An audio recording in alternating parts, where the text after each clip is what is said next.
Welcome to Shahnameh, Book of Kings. Today we continue with the Reign of Sekandar. The king and his army marched onward for a month and were sorely tired by their journey. They came to a mountain where they saw no sign of either wild or domestic animals. The mountain's crest was of lapis lazuli, and its palace stood there made of topazes. It was filled with crystal chandeliers, and in the midst was a fountain of salt water. Next to this fountain was a throne for two people, on which was stretched a wretched corpse. He had a man's body, but his head was like that of a boar. There was a pillar of camphor beneath his head, and a brocade covering had been drawn up over his body. Instead of a lamp, a brilliant red jewel shone there, illuminating the whole area. Its rays twinkled like stars in the water, and all the chambers glowed as if in sunlight. Whoever went there to take something, or even simply set foot within the palace, found himself rooted to the spot. His whole body began to tremble, and he started to waste away. A cry came from the salt water. "O king, still filled with longing and desire? Don't play the fool much longer. You have seen many things that no man ever saw. But now it's time to draw rein. Your life is shortened now, and the royal throne is without a king." Sekandar was afraid, and he hurried back to the camp as fast as wind-blown smoke. Quickly he led his army away, weeping and calling on God's name. From that mountain he headed toward the desert, afflicted with sorrow and concerned for his soul. And so he went forward, ahead of his troops, weeping and in pain. The desert road led to a city, and Sekandar was relieved when he heard human voices there. The whole area was one of gardens and fine buildings, and was a place to delight any man. The city's noblemen welcomed him, called out greetings, and showered him with gold and jewels. "It is wonderful that you have come to visit us," they said. "No army has ever entered this city, and no one in it has ever heard the name of king.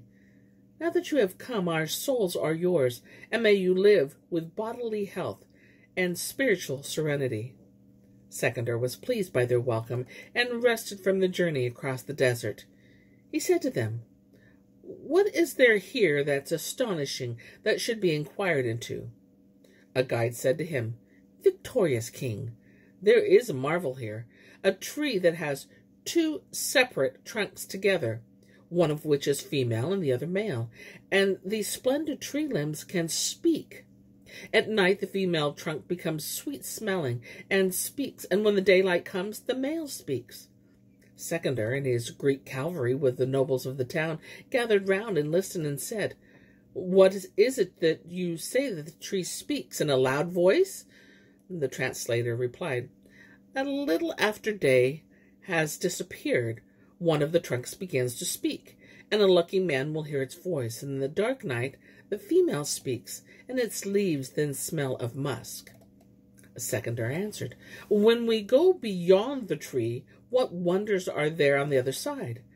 The reply was, "When you pass the tree, there is little argument about which way to take, as there is no place beyond there. Guides say it is the world's end. A dark desert lies ahead of you, but no man is so weary of his own soul as to go there. None of us have ever seen or heard that there are any animals there, or that birds fly there." Sekandar and his troops went forward, and when they came near the speaking tree, the ground throbbed with heat, and the soil there was covered with the pelts of wild beasts. He asked his guide what the pelts were, and who it was that had skinned so many animals in this way. The man answered, "The tree has many worshippers, and when they come here to worship, they feed on the flesh of wild animals." When the sun reached its zenith, Sekandar heard a voice above him, coming from the leaves of the tree. It was a voice to strike terror and foreboding into a man. He was afraid, and to the interpreter, "You're wise and mean well. Tell me what the leaves are saying, which make my heart dissolve within me." "O king, favored by fortune, the leaves say, However much Sekandar wanders in the world, he has already seen his share of blessings. When he has reigned for 14 years, he must quit the throne. As the guide's words, Sekandar's heart filled with pain, and he wept bitterly. He was sad and silent, then speaking to no one until midnight. Then the leaves of the other tree began to speak, and Sekandar again asked the interpreter what they said. He replied, "The female tree says, 'Do not puff yourself up with greed. Why torment your soul in this way? Greed makes you wander the wide world, harass mankind, and kill kings. But you are not long for this earth now. Do not darken and deaden your days like this.'" Then the king said to the interpreter, "Pure of heart and noble as you are, ask them one question. Will this fateful day come in Greece? Will my mother see me alive again before someone covers my faith in death?" The speaking tree replied, "Few days remain. You must prepare your final baggage train. Neither your mother, nor your family, nor the veiled women of your land will see your face again. Death will come soon. You'll die in a strange land with strangers standing by.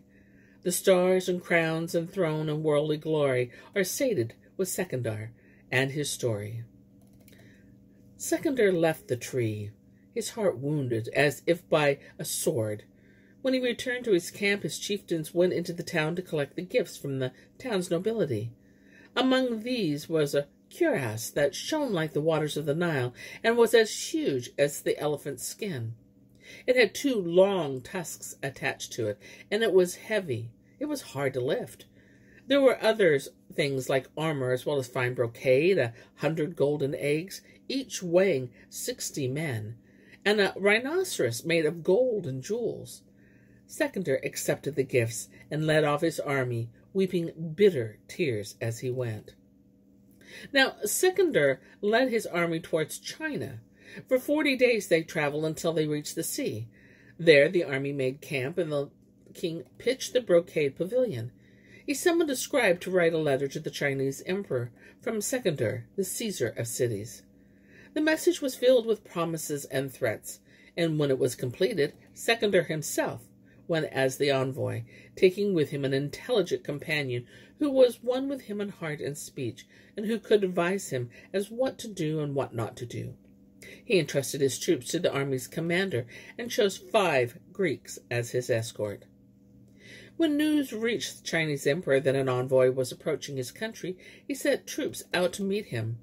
The Sekandar reached the court, and the emperor came forward in welcome, but his heart was filled with suspicious thoughts. Sekandar ran forward and made his obeisance to him, and then was seated in the palace for a long while. The emperor questioned him and made much of him, and assigned him noble sleeping quarters. As the sun rose over the mountains, dyeing their summits gold, the envoy was summoned to court. The Sekandar spoke at length, saying what was appropriate, and then handed over the letter. It was addressed from the king of Greece, possessor of the world, lord of every country, on whom other kings call down God's blessings. It continued, "My orders for China are that she remain prosperous, and that she should not prepare for war against me. It was war against me that destroyed For and Dara, who was the lord of the world, and Farian the Arab, and other sovereigns. From the east to the west no one ignores my commands. The heavens themselves do not know the number of my troops, and Venus and the sun could not count them. If you disobey any command of mine, you will bring distress on yourself and your country. When you read my letter, bring me tribute. Do not double yourself about this, or look for evil allies to make war on me. If you come, you will see me in the midst of my troops, and when I see that you are honest and mean well, I shall confirm you in possession of your crown and throne, and no misfortune will come to you. If, however, you are reluctant to come before your king, send me things that are peculiar to China, your country's gold work, horses, swords, seal rings, cloths, clothes, ivory thrones, fine brocades, necklaces, crowns, that is, if you have no wish to be harmed by me." Send my soldiers back to me, and rest assured that your wealth, throne, and crown are safe." When the Emperor of China saw what was in the letter, he started up in fury, but then chose silence as a better course. He laughed and said to the envoy, "May your king be a partner to the heavens. Tell me what you know about him. Tell me about his conversation, his height and appearance, and what kind of man he is." The envoy said, "Great Lord of China, you should understand that there is no one else in the world like Sekandar. In his manliness, policies, good fortune, and wisdom, he surpasses all that anyone could imagine. He is as tall as a cypress tree, has an elephant's strength, and is as generous as the waters of the Nile. His tongue can be as cutting as a sword, but he can charm an eagle down from the clouds." When he heard all this, the emperor changed his mind. He ordered that wine and a banquet be laid out in the palace gardens. He drank till evening, brought darkness to the world, and the company became tipsy. Then he said to the envoy, "May your king be Jupiter's partner.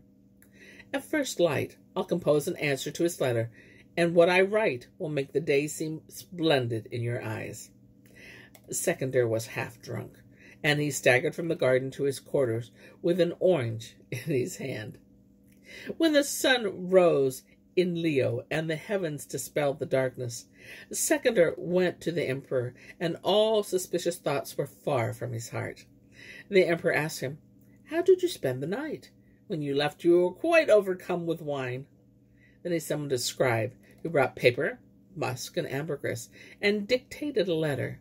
He began with praise of God, the Lord of chivalry, justice, and ability of cultivated behavior, abstinence, and piety, and called down the blessings on the Greek king. Then he continued, "Your eloquent envoy has arrived bringing the king's letter. I have read through the royal words and discussed its contents with my nobles.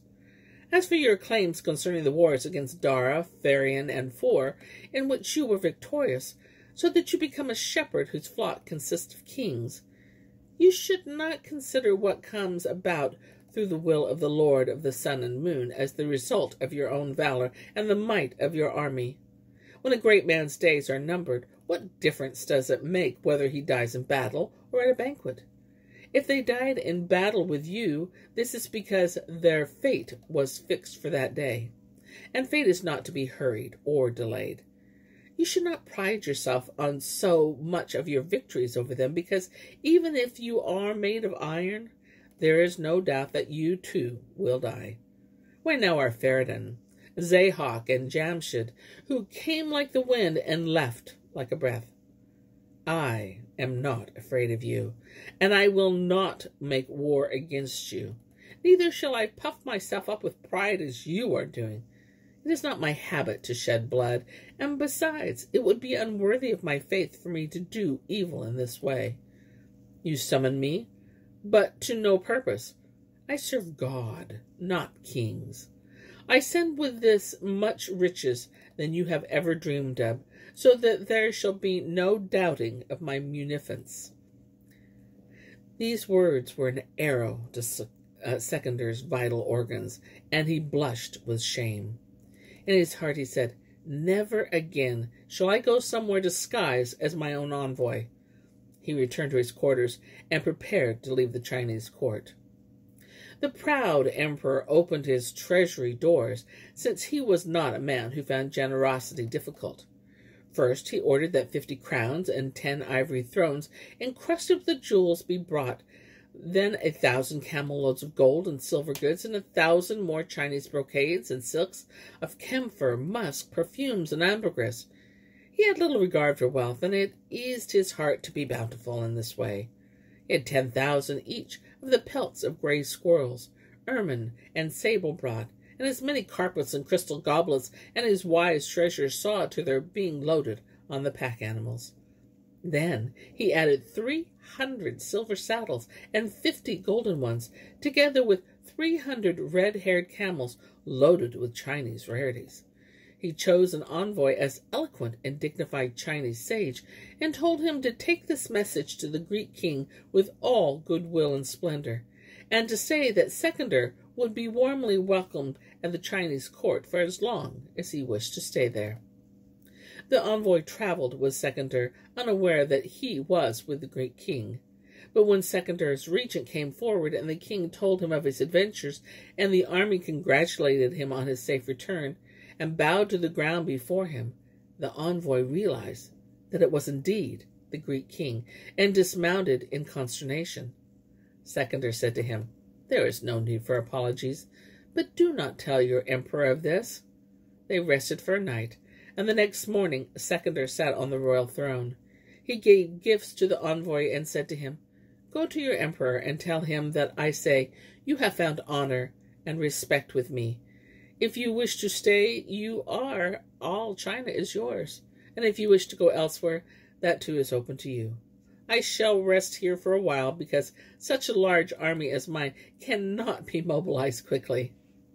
The envoy returned like the wind, and gave Sekandar's message to the emperor.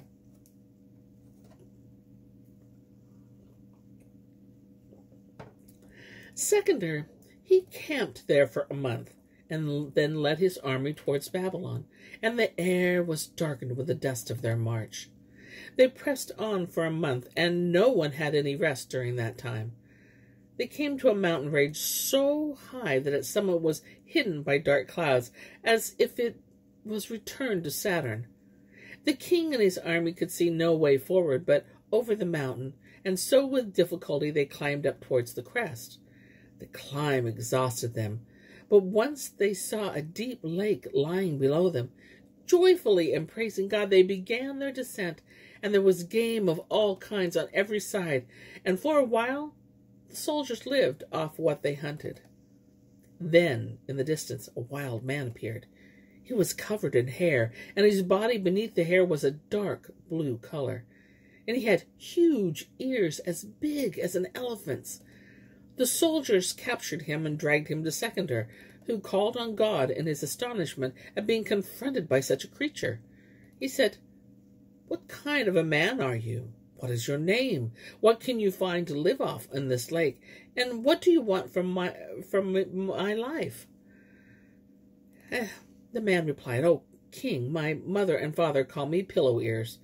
Then the king asked what it was that he could see in the middle of the lake, over toward where the sun rises, and the man answered, "O king, and may you always be renowned in the world, that's a town that is like heaven. You'd say that earth had no part in its making. You won't see a single building there that isn't covered with fish skins and fish bones. On the walls they've painted the face of Afrazab, and he looked more splendid than the sun itself, and the warlike Khosrow's face was there too, and you can see his greatness and generosity by looking at it. They painted on bones. You won't see one bit of soil in the whole city. The people eat fish there. That's the only thing they have to nourish them. If the king orders me to, I'll go there, but without any of your soldiers."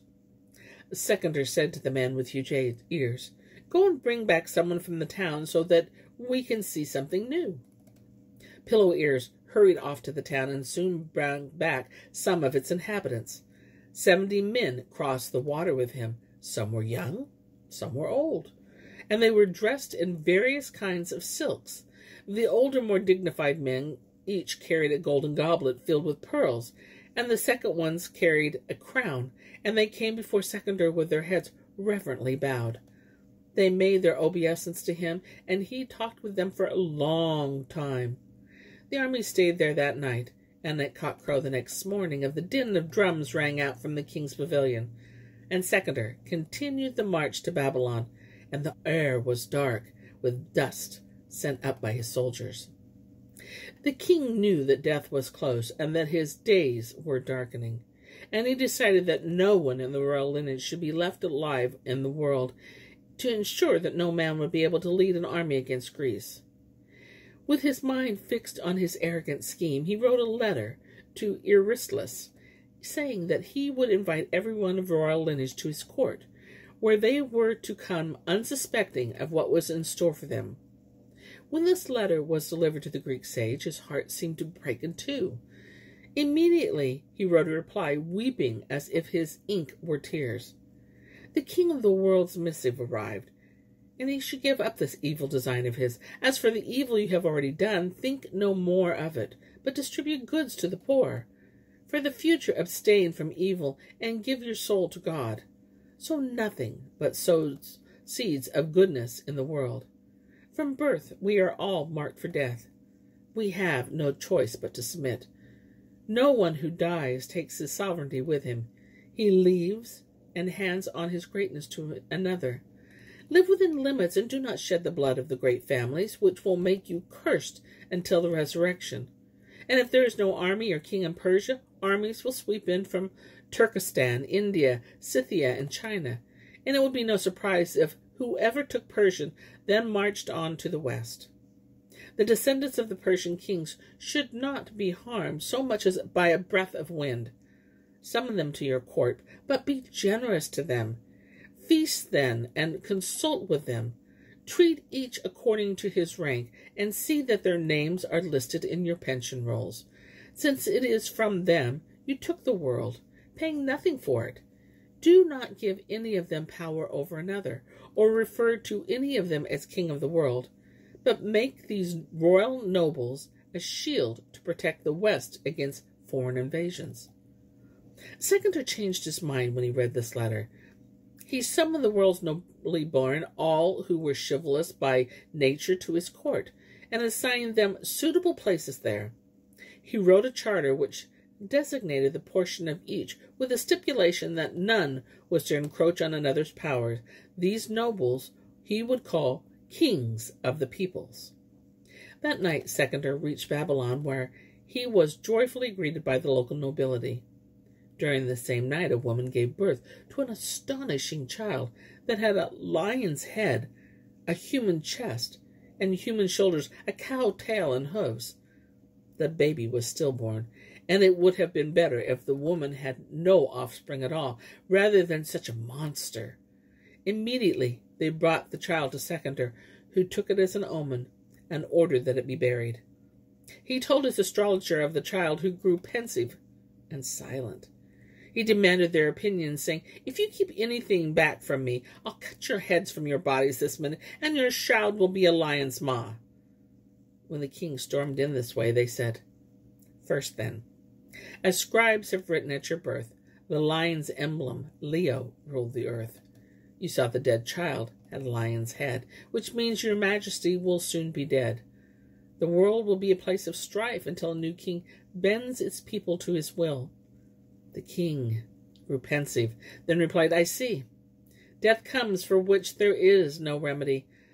I'm not long for this world. I know that I refuse to brood on this until I die. Death comes to us on the appointed day. We cannot make fate hurry or delay."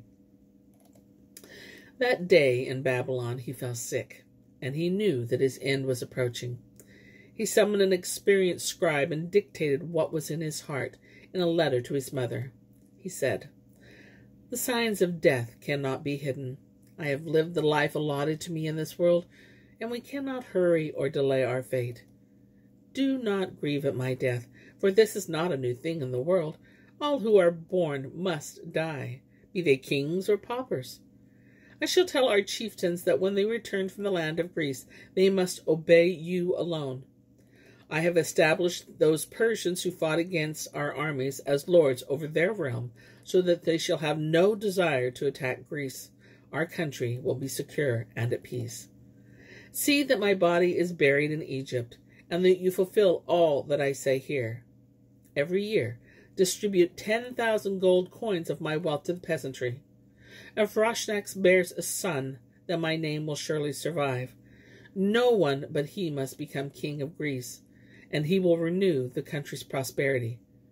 But if when her labor pains come to her, she bears a daughter, marry the child to one of Philquist's sons, and call him my son, not my son-in-law, so that my name shall be remembered in the world. As for Cade's innocent daughter, send her back to her father in India, together with the crowns and silver and gold and all the dowry she brought. Now I have completed my affairs, and have no choice but to prepare my heart for death. First, see that my coffin is in gold, and that my body's shroud is worthy of me. Let it be of Chinese silk, impregnated with sweet scents, and see that no one neglects the offices due to me. The joints of my coffin should be sealed with pitch, as well as camphor, musk, and ambergris. Honey should be poured into the coffin, then a layer of brocade there, on which my body is to be laid. When my face has been covered, there is no more to be said. When I have gone, wise mother, remember my words. As for the things that I have sent from India, China, Tehran, Iran, and Makkan, keep what you need and distribute the surplus. Dear mother, my desire is that you be sensible and serene in your soul. Do not torment yourself on my behalf, since no one who lives in the world lives forever. When your days too draw to a close, my soul shall surely see yours again. Patience is a greater virtue than love, and a person blown hither and thither by emotion is contemptible. For months and years you lovingly cared for my body. Now pray to God for my soul.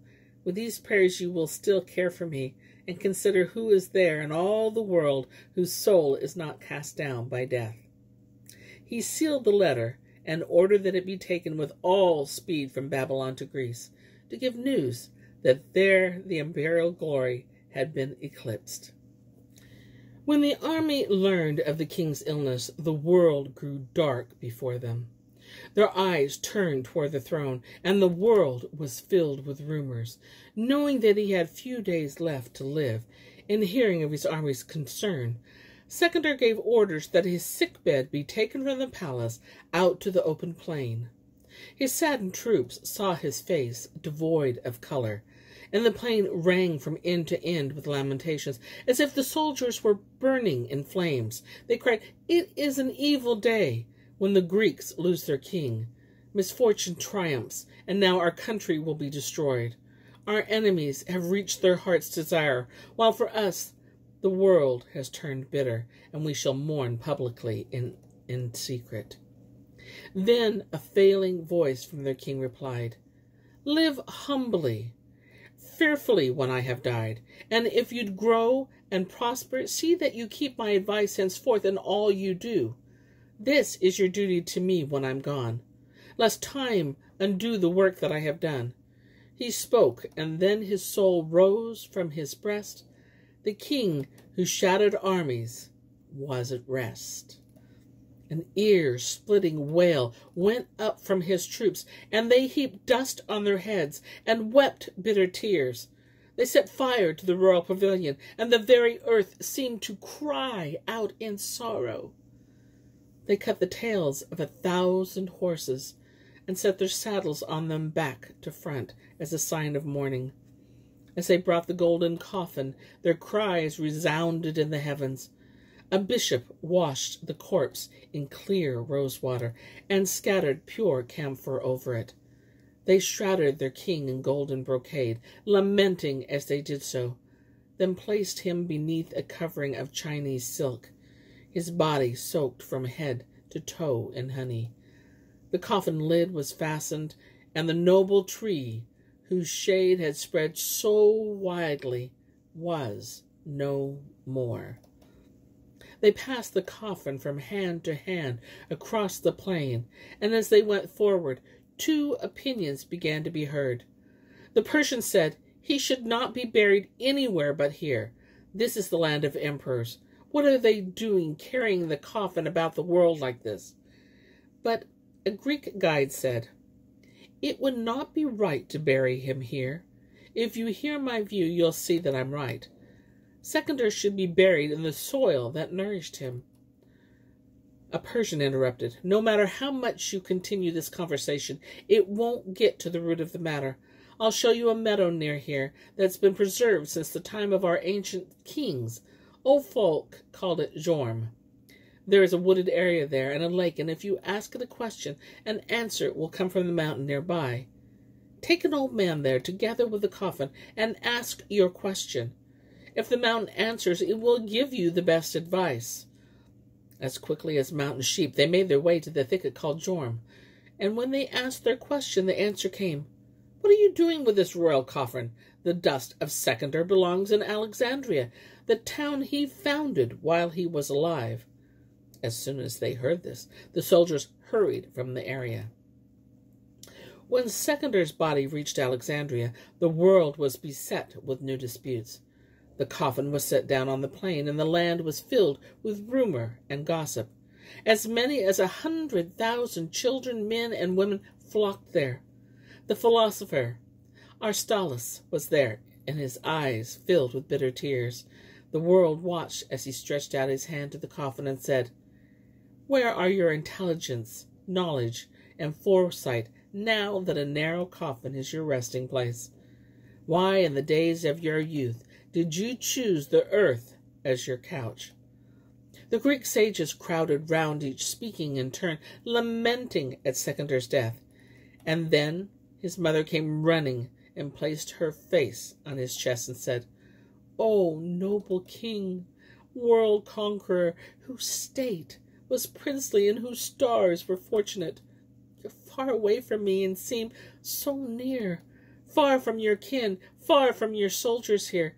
Would that my soul were your soul's slave, that I might see the hearts of those who hate you die." Then Shahnameh ran grieving to his side, crying, "Where are those kings now in their pride? Where's Dara, who once ruled the world? Where's where's Ashk, Ferion, the sovereign of Sharzur, and all those other lords who put their trust in battle and were dragged down to the dust? You seemed a storm cloud charged with hail. I said that you could never die, that you had shed so much blood, fought so many wars, that there must be some secret you would not declare, some talisman that fate had given you to keep you safe wherever you might go. You cleared the world of petty kings, brought down into the dirt an emperor's ancient crown, and when the tree you'd planted was to bear its fruits, you died and left me in despair. When the sky's golden shield descended, the nobles were exhausted by their grief, and they placed the coffin in the ground. There is nothing in the world so terrible and fearful as the fact that no one comes like the wind and departs as a breath, and that neither justice nor oppression are apparent in this. Whether you are a king or a pauper, you will discover no rhyme or reason to it. But one must act well with valor and chivalry, and one must eat well and rejoice. I see no other fate for you, whether you are a subject or a prince. This is the way of the ancient world. Sekandar departed, and what remains of him now is the words we say about him. He killed 36 kings. But look how much of the world remained in his grasp when he died. He founded 10 prosperous cities, and those cities are now reed beds. He sought things that no man has ever sought, and what remains of him within the circle of the horizon is words. Nothing more. Words are the better portion, since they do not decay as an old building. And here is where I end my tale for today. But I'll be back tomorrow with more tales. Many more tales. Until then, my friends,